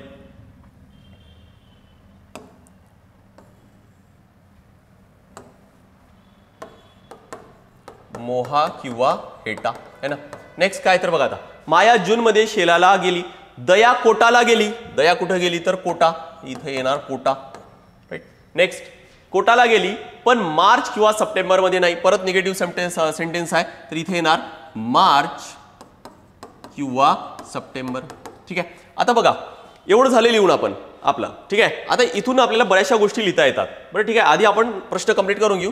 निया मार्चमध्ये सुट्टीवर गेली. निया कुठे, निया मार्चमध्ये, इथं येणार मार्चमध्ये. परंतु हेटाला पूर्वी भेट दिल्यामुळे ती तिथे गेलेली नाही. म्हणजे निया हेटाला गेलेली नाही. हे कुठं तर हेटाला गेलेली नाही, राईट. एवढी माहिती दिलेली आहे. बाकीचं आपल्याला भरायचं आहे, अगदी सोपी आहे, राईट. कोटा शेला इथं आले. बघा या ठिकाणी मोहा हेटा तर येणार नाही, कोटा शेला झाले ऑलरेडी, त्यामुळे इथं ते 2 पण येणार नाही, हे 2 येणार नाही. मग राहिले कोणतं तर फक्त राहिले काय तर वेला. म्हणजे इथं येणार काय तर इथं येणार वेला, राईट. मग आता राहिले काय, हेटा. बघा हेटा या ठिकाणी येणार नाही, म्हणजे हेटा इथे येणार, हेटा, राईट. मोहा राहिले तर मोहा या ठिकाणी येईल, मोहा. झाले सगळे ठिकाण कव्हर झालेत. त्याच पद्धतीने सगळे महिने पण कव्हर होतात. बघा आता हे 3 तर माहीत झालेत. मार्च आणि सप्टेंबर इथे येणार नाही, मार्च झाले ऑलरेडी, सप्टेंबर इथे येणार नाही, म्हणजे सप्टेंबर इथे येणार. आणि राहिले आता कोणता महिना, मार्च जून झाले, मार्च झाले, सप्टेंबर नोव्हेंबर, तर इथे येणार कोणतं, नोव्हेंबर येणार, नोव्हेंबर. झाले सगळे महिने पण झालेत आणि सगळे ठिकाण पण झालेत. आता कोणते प्रश्न विचारायचे ते विचारू द्या, सगळे येतात सॉल्व्ह करता. नोव्हेंबरमध्ये सुट्टी घेतलेल्या व्यक्तीचे नाव काही जरी विचारलं तरी पण येईल. नोव्हेंबरमध्ये सुट्टी घेतलेला कोण आहे तर ती आहे दया. आन्सर येणार काय तर फर्स्ट ऑप्शन आहे, तो योग्य आहे. नेक्स्ट पुढे एक मुख्य विधान दिले असून त्यानंतर ABCDE अशी नामनिर्देशन असलेली विधाने दिलेली आहेत. पहिल्या विधानात दुसरे विधान अंतर्निहित असणारी आणि दोन्ही विधाने एकत्रितपणे मुख्य विधानाशी तर्कसंगत असतील अशी क्रमवार जोडी निवडायची आहे. अगदी सोपा प्रश्न आहे बघा. जर तुमच्याकडे तिकीट असेल तरच तुम्ही नाटक पाहू शकता. अगदी लक्षपूर्वक, अगदी छोटा सेंटेन्स आहे, पण ज्यावेळेस पर्याय वाचतो तर खूप कन्फ्यूज करतं. ठीक आहे, बघा आता काय दिलंय, पर्यायी उत्तरे. आपल्याला काय तर अंतर्निहित म्हणजे त्या लिंक असायला पाहिजेत. पहिला पर्याय जर कन्सिडर केला की सी आणि ए, बघा सी आणि ए, तुम्ही नाटक पाहिले नाही आणि मग काय म्हटले, तुम्ही नाटक पाहिले, लिंक वाटतोय का, नाही. सरळ आपल्याला सेंटेन्स मध्ये काय म्हटलंय की तुमच्याकडे तिकीट असेल तरच तुम्ही नाटक पाहू शकता, त्यामुळे हा तर येणार नाही. ए आणि बी, बघा तुम्ही नाटक पाहिले, तुमच्याकडे तिकीट होते, एक्झॅक्टली तिकीट होते म्हणून तर नाटक पाहिले ना, त्यामुळे काय तर आपल्याला सरळ दिसत आहे की दुसरं काय तर बरोबर आहे. बाकीचे पण वाचून घेऊ, अगदी सोपा प्रश्न आहे. डी आणि ए, तुमच्याकडे तिकीट नव्हते, तुम्ही तिकीट पाहिले, लिंक नाही, तिकीट असेल तर पाहता येईल, त्यामुळे हा येणार नाही. बी आणि सी, तुमच्याकडे तिकीट होते, तुम्ही नाटक पाहिले नाही, हा पण उलटच दिले, त्यामुळे हा पण येणार नाही. आन्सर येणार काय तर सेकंड जो आहे ऑप्शन, तो काय तर तो योग्य आहे. नेक्स्ट पुढचं बघा, हा पण अगदी सोपा प्रश्न आहे. संपूर्ण राज्यातून निवडलेल्या MNOPQRST या आरोग्य कार्यकर्त्यांतून आरोग्याशी संबंधित कार्यक्रमांची अंमलबजावणी करण्यासाठी 2 समूह तयार करायचे, 2 टीम तयार करायचे. टोटल आहेत किती, 1 2 3 4 5 6 7 8, टोटल 8 जण आहेत. 2 चमू तयार करायचे. प्रत्येक कार्यकर्ता 2 पैकी एका चमूत असेल. एका चमूत जास्तीत जास्त 5 किंवा कमीत कमी 4, 5 किंवा कमीत कमी 4. आता हे 8 जण आहेत, पर्याय काय आहे, एका याच्यामध्ये 5 घेतली, दुसऱ्या म्हणजे 3च येतील, मग तर शक्यच नाही आहे. म्हणजेच दोन्ही टीम मध्ये 4-4च असायला पाहिजेत, दुसरं काही पर्यायच नाही आहे. एका टीम मध्ये 4, दुसऱ्या टीम मध्ये 4. कार्यकर्त्या संबंधीची काही माहिती पुढे दिलेली आहे बघा. पहिल्या टीम मध्ये कोण येणार, चांगले मित्र असल्याने ओ व एम एका चमूत असतील, तर एका टीम मध्ये मी ओ आणि एम ला ठेवतोय. शत्रुत्व असल्यामुळे एम व टी एका चमूत असणार नाहीत, याचा अर्थ या पहिल्या टीम मध्ये एम आलं तर दुसऱ्या टीम मध्ये टी ला टाकून देऊ. ओ सोबत आर व एन यांची निवड केली जाणार नाही, म्हणजे ज्या ठिकाणी ओ आहे त्या ठिकाणी आर आणि एन येणार नाही, म्हणजे आर आणि एन दोघही जण इथे येतील. एम व पी सोबत क्यू ची निवड होईल.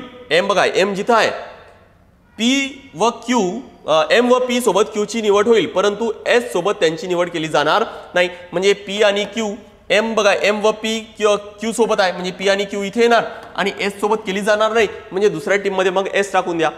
जर एका चमूसाठी पी व एम ची निवड केली, बघा पी आणि एम एका चमूतच, तर दिलेल्या पर्यायातून सत्य विधान निवडायचे. 2 टीम तर असे सहज मिळालेत आपल्याला.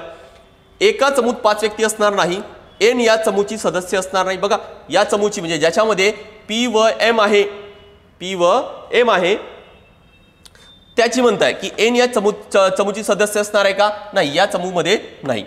क्यू अन्य चमूची सदस्य असणार, क्यू बघा क्यू अन्य सदस्यतेच्या चमूची आहे का, नाही, ते पण त्याच्यात आहे. नेक्स्ट काय आहे,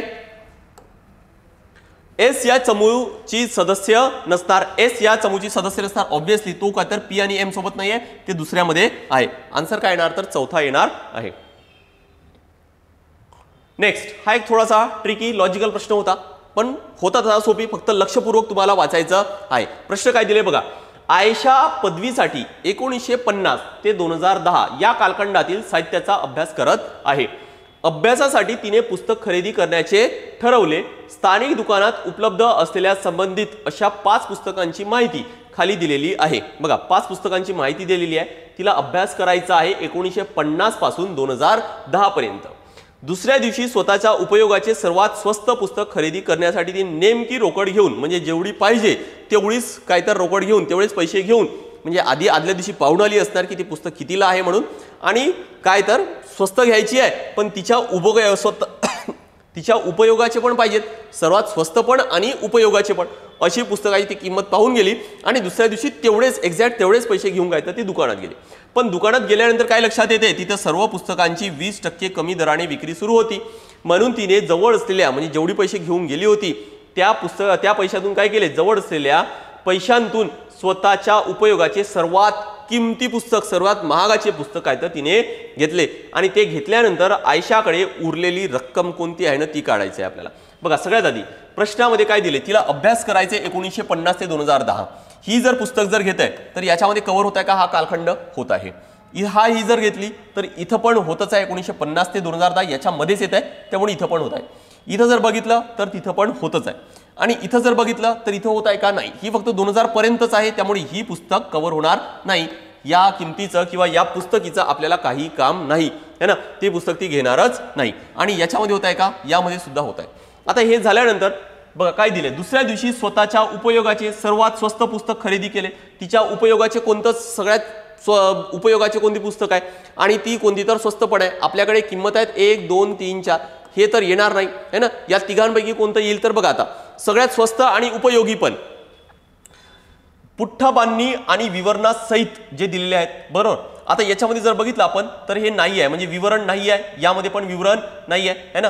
पण याच्यामध्ये पुठ्ठा बांधणी आहे आणि याच्यामध्ये काय दिले तर आपल्याला विवरण आहे पण हे नाही आहे बरोबर. मग याच्यामध्ये बेस्ट पुस्तक त्यासाठी कोणती आहे तर ज्यामध्ये पुठ्ठा बांधणी आहे विवरणासहित नाही आहे तरी पण चालेल, पण काय तर स्वस्त पण आहे. मग अशी काय तर 450 म्हणजे मधली किंमत आपण कन्सिडर करू काय तर ती तिने घ्यायचं ठरवलंय आणि म्हणून ती किती रुपये घेऊन गेले तर 450. किती रुपये घेऊन गेली तर 450 रुपये घेऊन गेली बघा. कारण 400 रुपयाची जर पुस्तक घ्यायची असेल तर त्याच्यामध्ये पुठ्ठा बांधणी पण नाही आणि विवरण पण नाही आहे ना. मग राहिले काय तर हे दोन पुस्तक राहिले, पण आता ही महाग येत आहे म्हणून काहीतरी ही स्वस्त पुस्तक ती घेणार आणि म्हणून ती घेऊन किती गेली 450.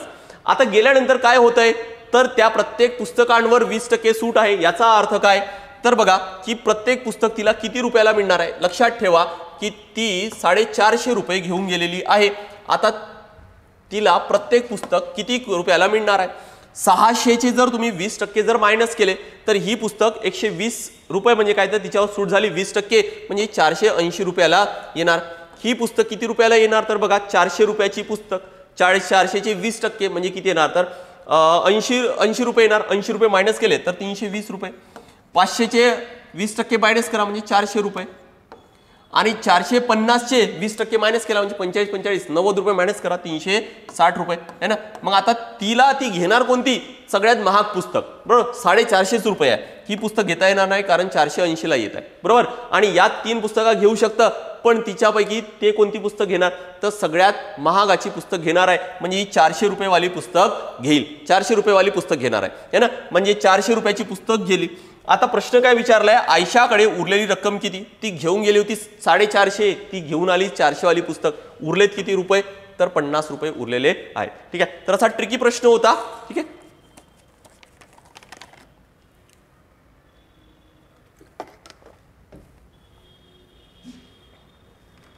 नेक्स्ट बघा. नेक्स्ट अगदी सोपा प्रश्न आहे, मॅथमॅटिक्सचा प्रश्न आहे. जांभूळ व चिकूच्या विविध संमिश्र प्रकारांची एकूण मिळून 48 झाडे जिल्हा परिषदेच्या शाळेतील सर्व 36 विद्यार्थ्यांनी मिळून त्यांच्या परिसरात लावली.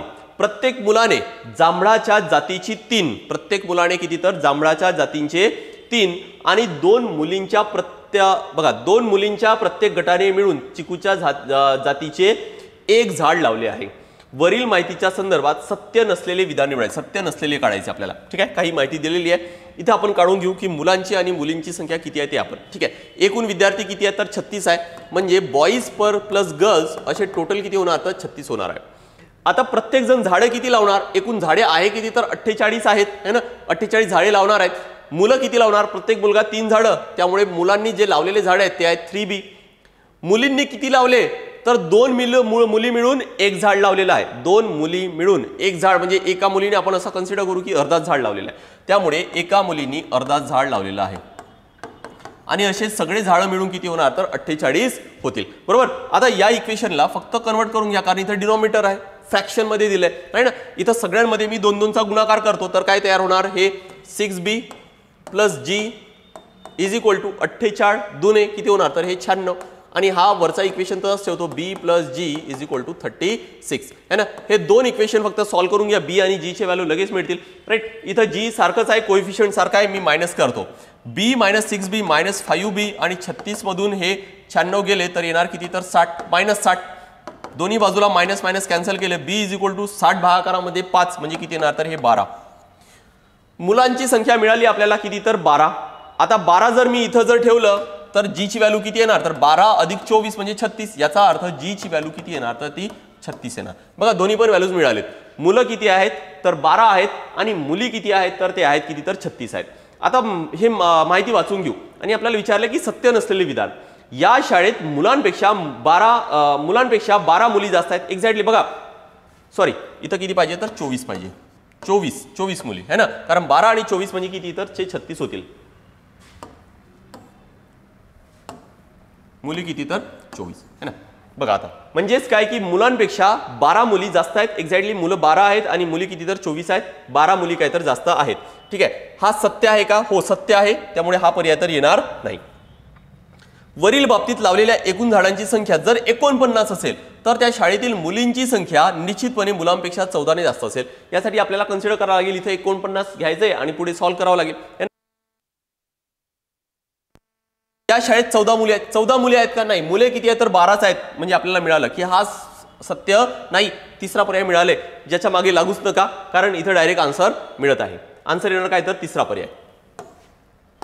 नेक्स्ट, जर 3 5 7 फुली 2 5 अगेन फुली या संख्येला कितीने भाग जातोय तर 3 व 5 ने भाग जातोय, तर अनुक्रमे एकक आणि हजार स्थानासाठी उचित अंक जोडी निवडायची आहे आपल्याला, बरोबर। या 2 फुली जागी काय येणार ते लिहायचे, आधी एकक आणि त्यानंतर काय तर हजार, बरोबर। कशाने भाग जायला पाहिजे 3 आणि 5। आता 5 ने जर भाग जात असेल तर एकक स्थानी 0 किंवा 5च पाहिजे, बरोबर।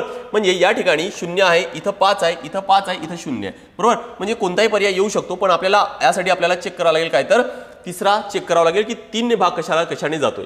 इथं आयोगाने तिसरा पर्याय दिलाय ना, तोच आपण ठेवून देऊ। तुम्हाला 3 ची कसोटी माहित असायला पाहिजे। बघा इथं काय येणार तर 6 येईल, 2 5 आणि इथं काय येणार तर 5 है ना।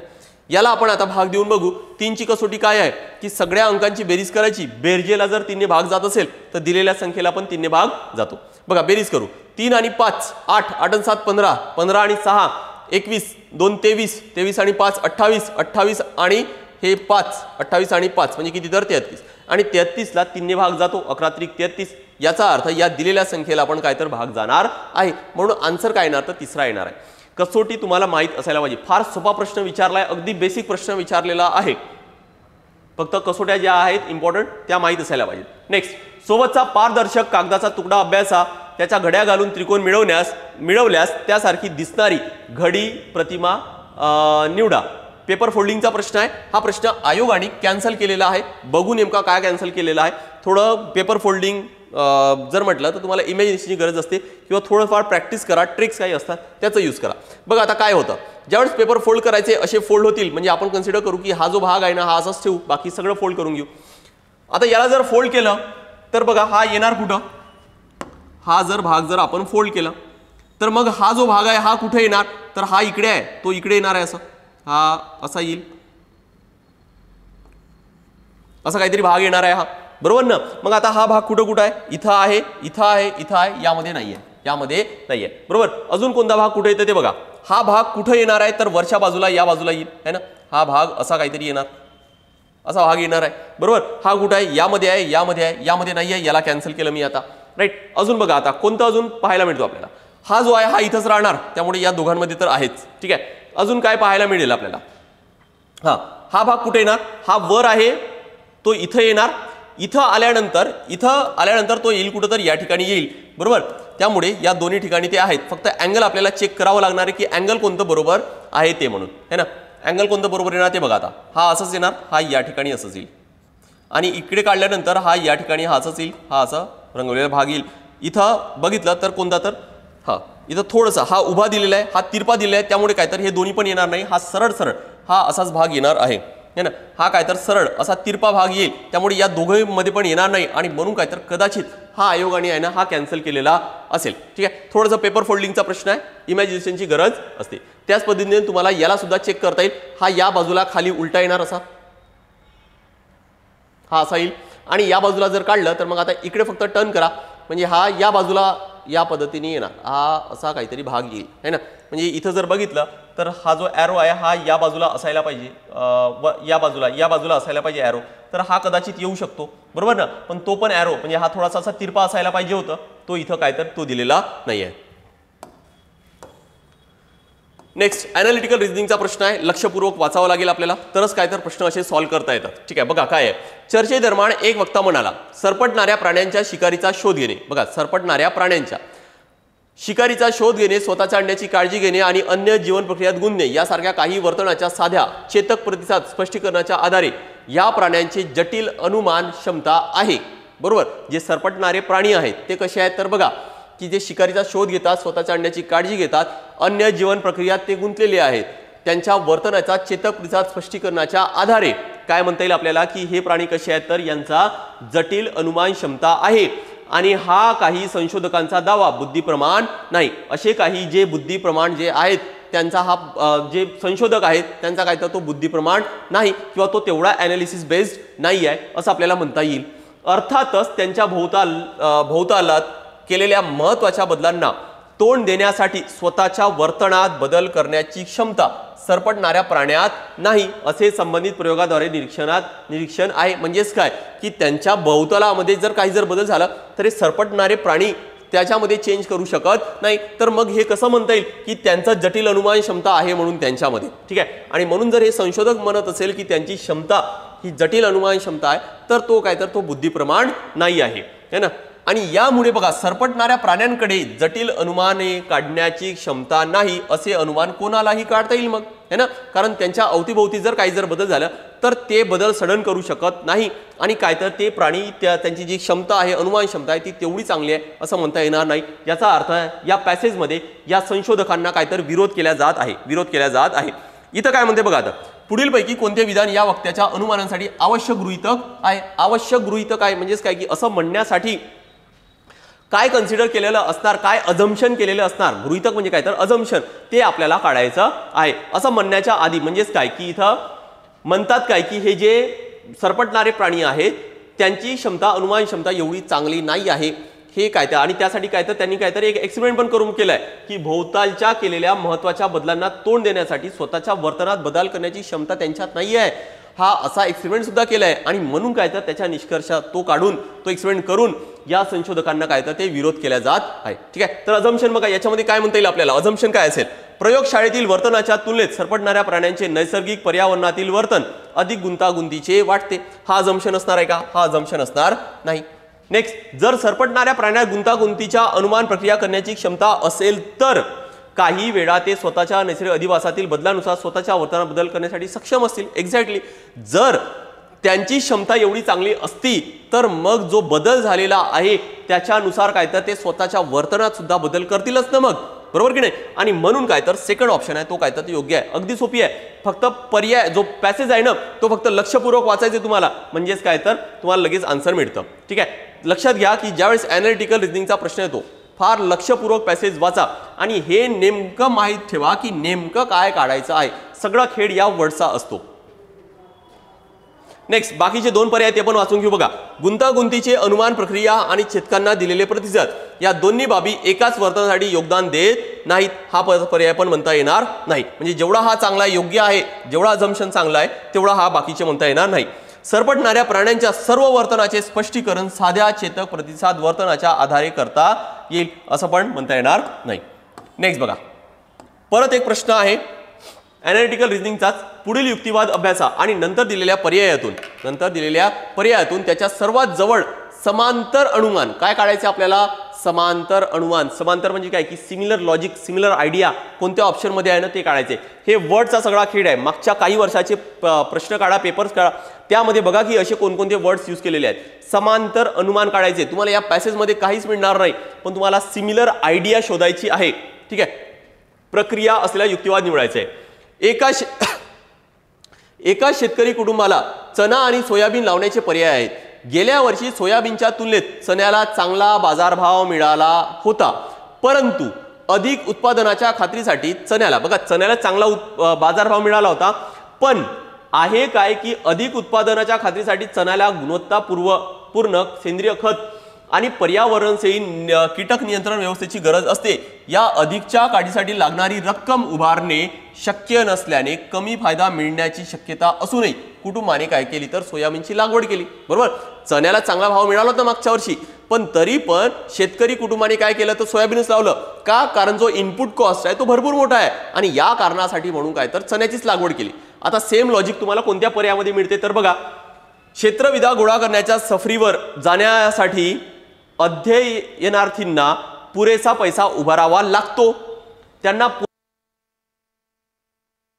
त्यामुळे सफरीला जाणे शक्य नसते. बघा या पॅसेजमध्ये तुम्हाला काय मिळाले काय दिलंय काय आयडिया आहे. समांतर अनुमान काढायचे ना तर आयडिया तुम्हाला शोधायची आहे की दोन गोष्टी आहे दोन गोष्टीपैकी एक चांगली आहे एक वाईट आहे पण एका चांगली गोष्टीसाठी काय तर त्याच्यासाठी पण काही कंडिशन्स आहेत आणि म्हणून ती नाकारून काय तर दुसरी गोष्ट निवडलेली आहे ना. दोन पैकी एक गोष्ट निवडायची आहे. पूर्ण नाकारच जायचं नाही. इथं एकच गोष्टी आहे जायचंच म्हणून है ना आणि तेच काय तर एक नाकारलेली आहे त्यामुळे हा तर येणार नाही. जर तुम्ही विक्रेते असाल तर बढती मिळण्यासाठी विक्रीचे लक्ष्य गाठण्याची गरज असते. जर मागच्या तिमाहीतीत लक्ष्य गाठण्यात तुम्ही यशस्वी झालात तर तुम्ही बढतीची आशा बाळगू शकता. इथं पण बघा दोन गोष्टी नाही आहेत आणि एक गोष्ट कॅन्सल केलेली नाहीये. नेक्स्ट बघा, पर्यटकांना बँकामार्फत किंवा ते जेथे उतरले आहेत, बघा इथं दोन गोष्टी क्लिअर दिसत आहेत. एकतर बँकामार्फत किंवा ते जिथं उतरलेले आहेत त्या हॉटेलमार्फत कमी दराने, हॉटेलमार्फत कमी दराने चलन विनिमय करता येतो. म्हणजे काय तर करन्सी एक्सचेंज म्हणतात है ना. ज्या ठिकाणी उतरलेले आहेत त्या हॉटेलमध्ये सुद्धा काय तर त्यांना करन्सी एक्सचेंज चलन विनिमय काय तर करता येतो किंवा मग काय तर बँकेमार्फत करता येतो. पण आता बघ काय दिले बघा, बँक शोधण्यासाठी पुरेसा वेळ त्यांच्यापाशी नसल्याने, बँक शोधण्यासाठी पुरेसा वेळ नाही आहे तर ते काय करतील, मग त्यांच्या हॉटेलमध्येच काय तर चलन विनिमय करतील. हॉटेलचा उपयोग करावा लागला. राईट, सेम आयडिया दिलेली आहे. दोन गोष्टी होती, एक नाकारली. का नाकारली आहे त्याचं कारण दिले. इथं पण दोन गोष्टी आहेत आणि त्यापैकी एक नाकारली आहे आणि नाकारण्याचं कारण काय आहे आणि दुसरी का सिलेक्ट केले त्याचं कारण दिलेलं आहे. त्यामुळे आन्सर काय येणार तर तिसरा येणार आहे. एकदा चौथा पर्याय बघा, राष्ट्रीयकृत बँकेकडून किंवा सहकारी बँकेकडून कर्ज मिळवणे शक्य असते. इथं पण दोन पर्याय दिले, राष्ट्रीयकृत बँका आणि सहकारी बँका. सहकारी बँकेला उच्च ग्राहक सेवा दर्जा दिल्यामुळे व्यक्तीने कर्जासाठी सहकारी बँकेकडे अर्ज करण्याचे ठरवले, कारण तिला तेथून सहज कर्ज मिळण्याची खात्री आहे. बघा आता इथं एक नाकारलेला नाहीये, इथं दुसरं निवडलेलं आहे. बरोबर, इथं एक नाकारलेला आहे, इथं पण एक नाकारलेलं आहे. त्यामुळे सगळ्यात योग्य काय असणार तर तिसरा असणार आहे.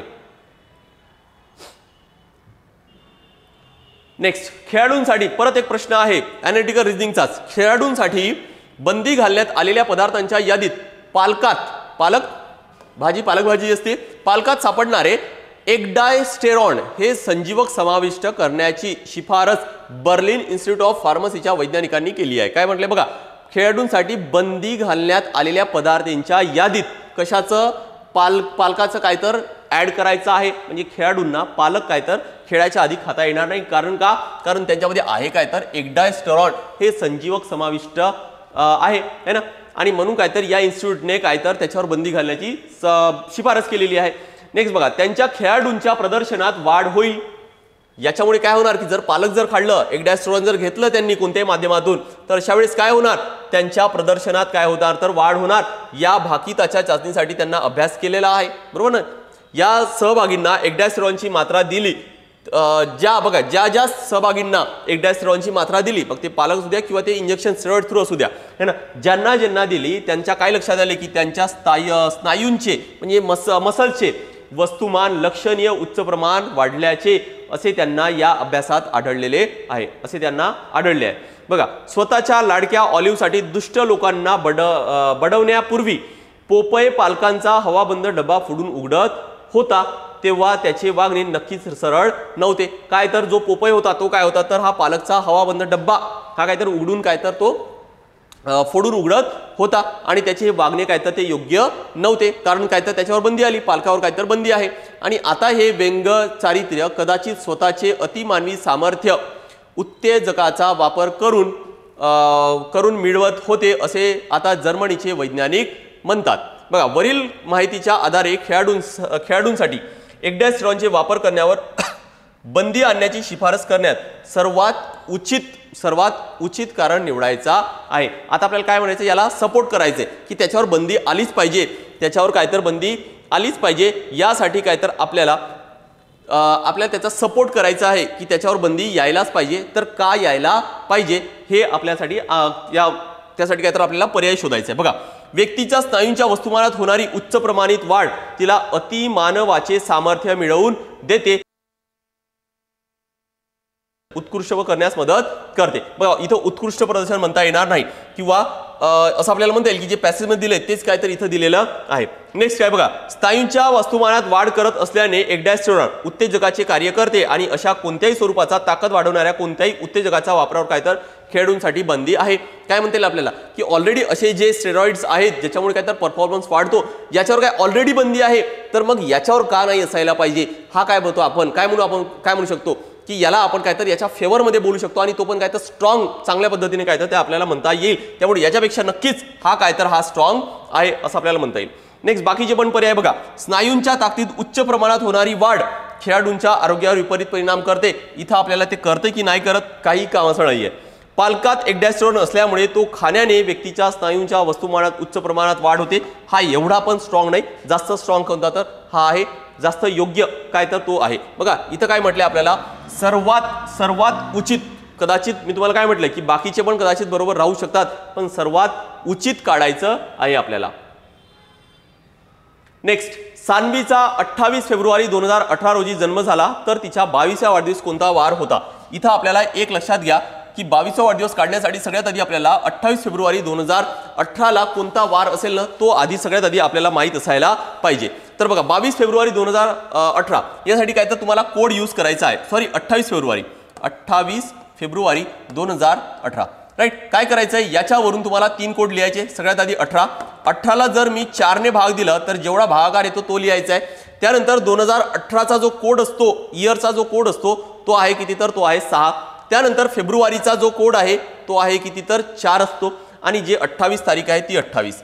या सगळ्यांचा करायची बेरीज, बरोबर. हे कोडिंग काय हे आपण बाकीच्या टॉपिकमध्ये नक्की डिटेल घेणार आहोत, पण इथं फक्त लक्षात ठेवा 18 कसे लिहिलेत. त्यानंतर 18ला काय करायचं, 4 ने भाग द्यायचा आहे, तर जो भागाकार येईल तो लिहिला. 2018 किंवा 2000चे कोणतेही वर्ष आला तरी पण त्याचा कोड फिक्स आहे 6. 2000च्या आधी आला म्हणजे 1900 पासून 1999 पर्यंत जर आला तर लिहायचे काय तर मग त्यासाठी 0 आहे, पण इथं लक्षात ठेवा की 6. फेब्रुवारीचा कोड आहे 4, म्हणजे 12 महिन्याचे कोड आहेत ते पाठ करायचे आहेत आणि 28 जशा तसे लिहायचे आहेत. म्हणजे फक्त इथं कोड जो अननोन आहे तो बाकीचे कोड कोणते तर फक्त फेब्रुवारी, म्हणजे बाकीच्या महिन्यांचे कोड तुम्हाला माहित नाही, बाकीचे सगळे कोड तुम्हाला माहित आहेत है ना. आता इथं जर बेरीज केलं तर किती येणार बघा, 18 आणि 4 22, 22 आणि 6 28, 28 आणि 6 32, 32 आणि हे 28 म्हणजे किती आले तर 60 है ना. आता 60ला मी काय करतो 7 ने भाग द्यायचा असतं बघा. 60ला 7 ने भाग द्या तर 7 8 56, 7 8 किती येणार तर 56 आणि त्यानंतर मग इथे किती येणार तर 4 है ना. इथे येणार किती तर 4 येईल. आता 4 म्हणजे काय तर रविवार पासून मोजायचं की चौथा दिवस काय, रविवार, सोमवार, मंगळवार आणि काय तर बुधवार. याचा अर्थ काय की 4 म्हणजेच काय तर हा बुधवार आहे. हा काय आहे तर हा बुधवार आहे. याचा अर्थ 28 फेब्रुवारीला काय तर बुधवार आहे, हे आपण काढलं. हा काय तर बुधवार आहे. आता इथून 22वा वाढदिवस म्हणजे 2018 अधिक काय तर 22, याचा अर्थ काय तर 2040 मध्ये काय तर त्याचा हे 22वा वाढदिवस येणार आहे. कोणत्या वर्षी येणार 2040 मध्ये. आता 2040 मध्ये येत असेल तर लीप वर्ष पण काढून घेऊ की कोणकोणते लीप वर्ष आहे बघा. पहिला 2020 येणार, त्यानंतर 2024 येईल, त्यानंतर 2028 येणार, त्यानंतर 2032, 2036 आणि काय तर डायरेक्ट 2040 येऊन जाईल है ना. आणि त्याच वर्षी काय तिचा वाढदिवस असणार आहे. म्हणजे टोटल लीप वर्ष किती झाले तर हे 5 झाले. टोटल किती झाले तर 5 है ना. मग आता काय करायचे बघा, टोटल वर्ष किती 22 आणि हे टोटल वर्ष किती तर लीप वर्ष 5, असे किती झाले तर हे टोटल 27 झाले.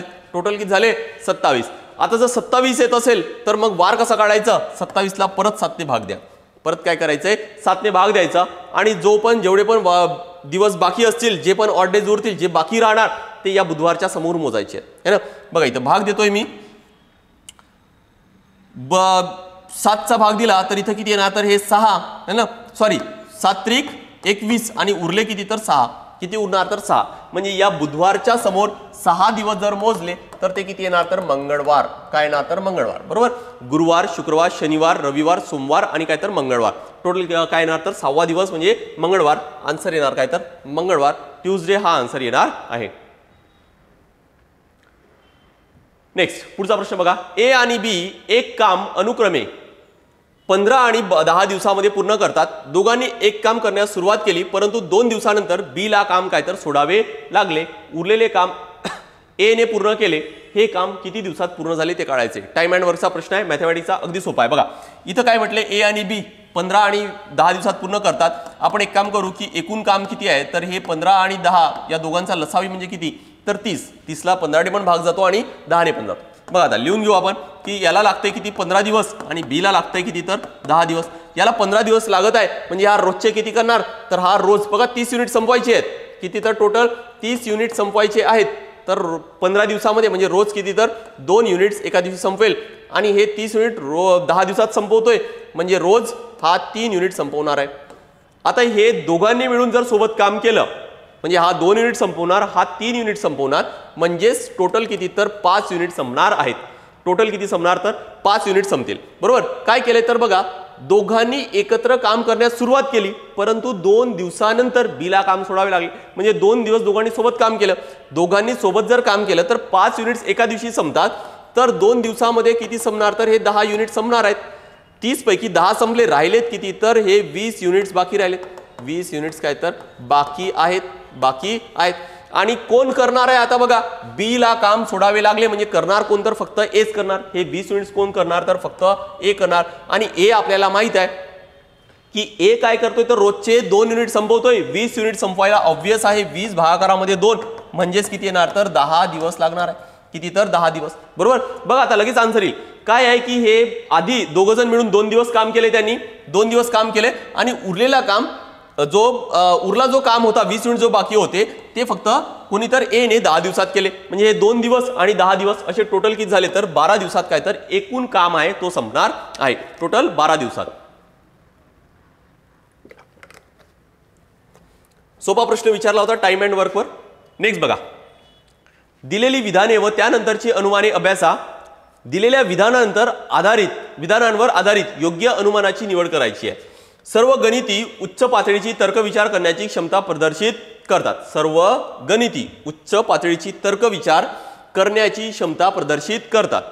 पारंपरिक शाळा प्रणालीची निष्पत्ती नसलेले स्वाध्यायी विद्यार्थी, जे विद्यार्थी स्वाध्यायी विद्यार्थी आहेत, बहुधा खूप सर्जनशील असतात.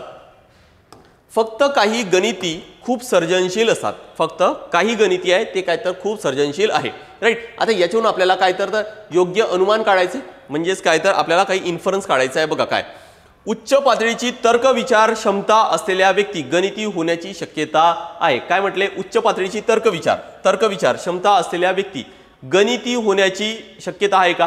सर्व गणिती उच्च पातळी तर्कविचार क्षमता प्रदर्शित करतात. इथं म्हटले सर्व, त्यामुळे शक्य आहे का, शक्य नाही. सर्वच आहे, शक्य म्हणता येणार नाही. नेक्स्ट, स्वाध्याय विद्यार्थी उच्च पातळीची तर्कविचार क्षमता प्रदर्शित करत नाही असं म्हटले का, असं म्हटलेलं नाही. स्वाध्याय विद्यार्थी खूप सर्जनशील आहे. तर्कविचार क्षमता असतील किंवा नसतील हे आपण शुअर सांगू शकतोय का, शुअर सांगू शकत नाही.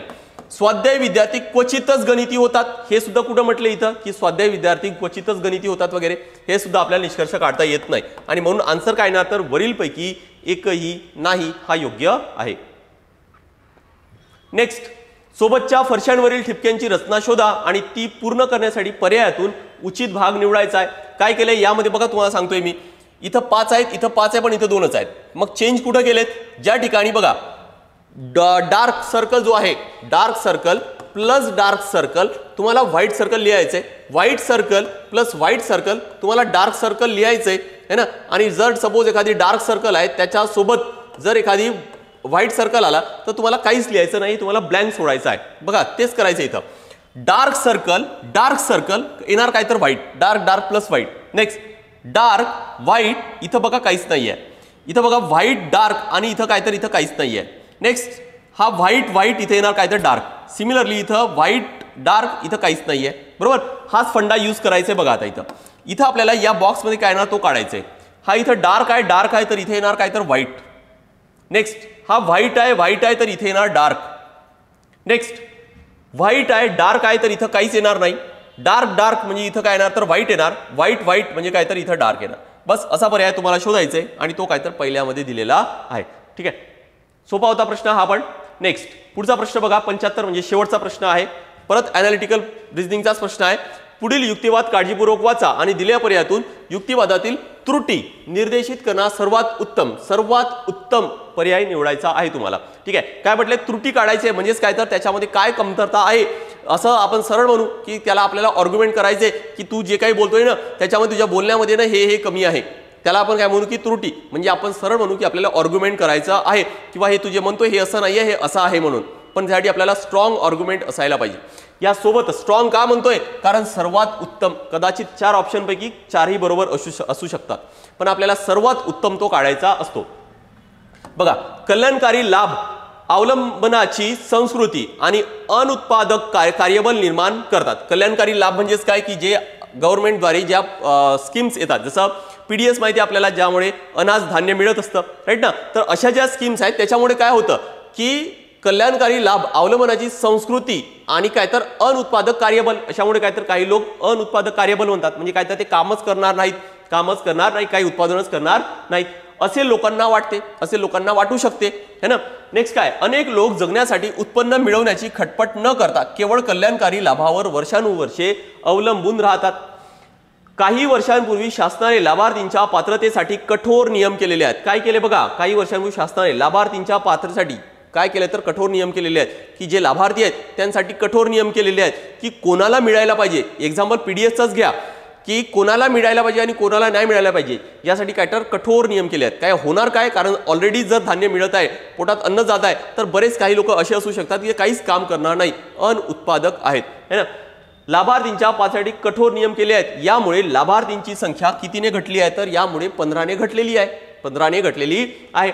लाभार्थींची संख्या याहून कमी करण्यासाठी शासनाने पात्रता नियम अधिक कडक करायला पाहिजे, असा सपोज कोणतरी म्हणत असेल तर आपण या व्यक्तीला काय म्हणू शकतो की तुझ्या बोलण्यामध्ये कशाची कमी आहे किंवा त्याला आपल्याला स्ट्रॉंग आर्ग्युमेंट करायचा, त्याला विरोध करायचा आहे, त्याच्यामध्ये आपल्याला कमतरता दाखवायची आहे ना। थोडंसं विचार केलं तर आपण काय म्हणू की नाही अशामुळे काय होणार तर ज्यांना मिळायला पाहिजे कदाचित ते पण त्यांना पण मिळणार नाही, असं कदाचित होऊ शकतं, असं आपण त्याला काहीतरी त्रुटी दाखवू शकतो। किंवा आपण काय म्हणू की ज्यांना मिळायला पाहिजे त्यांच्याबद्दल तुझ्या मनात काहीतरी काही सहानुभूतीच नाही आहे, तुम्हाला त्याच्याबद्दल काहीतरी काही वाटतच नाही, असं कदाचित आपण म्हणू शकतो। बघा आता त्रुटी दाखवून देणारा उचित पर्याय निवडायचा आहे।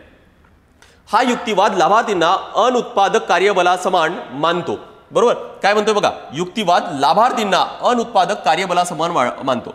सर्व जे लाभार्थी आहेत त्यांना अनुत्पादक कार्यबलासमान मानतोय का, सर्वांना नाही, काही आहेत असे, त्यामुळे हा तर येणार नाही।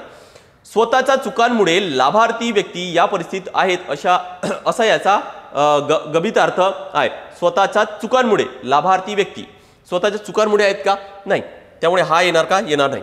विपरीत परिस्थितीला तोंड देणाऱ्या लाभार्थींबद्दल समानुभूती दाखवत नाही। बघा विपरीत परिस्थितीला म्हणजे जे अगदीच गरीब आहेत, ज्यांना काहीतरी यांची गरजच आहे, यांच्याबद्दल समानुभूती, समान वागणूक कशी मिळणार आहे, जे खालच्या दर्जात त्यांना वर आणण्यासाठी काहीतरी आपल्याला द्यावं लागणार आहे ना। त्यामुळे काय म्हणता येईल आपल्याला की समानुभूती काय तर हा समानुभूती काय तर दाखवत नाही आहे, जर कठोर नियम केले तर। त्यामुळे काय तर तिसरा काय असणार तर योग्य असणार आहे ना। लाभ अनावश्यक आहे असा समज तो देतो, लाभ अनावश्यक आहे असा हा म्हणत नाही आहे ना। त्यामुळे आन्सर काय ना तर याचा तिसरा पर्याय येणार आहे, ठीक आहे। तर मित्रांनो असे सगळे आपण प्रश्न 2022चे जे प्रश्न असतात, टोटल 25 प्रश्न अंकगणित आणि बुद्धिमत्ता मिळून असे सर्व प्रश्न आपण इथं कव्हर केलेले आहेत, ठीक आहे। जर तुम्हाला राज्यसेवेची बॅच जर जॉईन करायची असेल तर लाईव्ह आणि रेकॉर्डेड बॅच 22 जानेवारीपासून चालू होत आहे।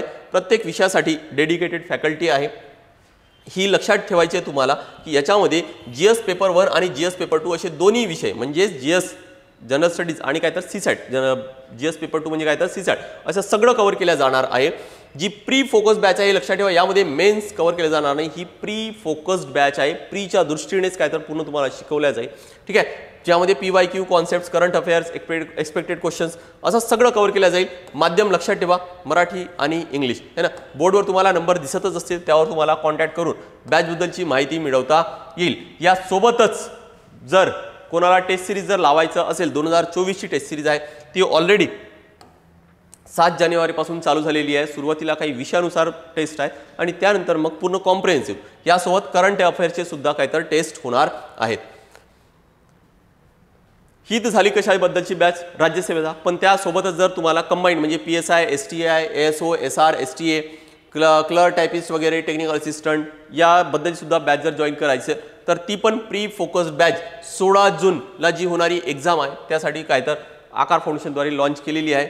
सेम आहे, मराठी आणि इंग्लिश मॅडम आहे, माध्यमांमध्येच आहे आणि ही सुद्धा काय तर प्री फोकस बॅच आहे। याची सुद्धा टेस्ट सिरीज तुम्हाला जॉईन करता येईल, ठीक आहे। पूर्ण टाइम टेबल, विषय, सगळी माहिती इथं बोर्डवर तुम्हाला मिळत असेलच। कॉन्टॅक्ट नंबर पण दिलेले आहेत, ठीक आहे। या व्यतिरिक्त अजून ज्या पण एक्झाम्स आहेत MPSCद्वारे घेतल्या जातात, जसं समाज कल्याण अधिकारी, समाज कल्याण जो विभाग आहे त्याद्वारे जे पदे भरले जातात त्यासाठी सुद्धा काय तर परीक्षा किंवा इतर कोणत्या परीक्षा ज्या MPSCद्वारे घेतल्या जातात त्याबद्दलचे बॅचेस, या सर्व इन्फॉर्मेशन तुम्हाला बोर्डवर दिसत असलेल्या कॉन्टॅक्टवर संपर्क साधून तुम्हाला त्याच्याबद्दलची माहिती मिळवता येईल।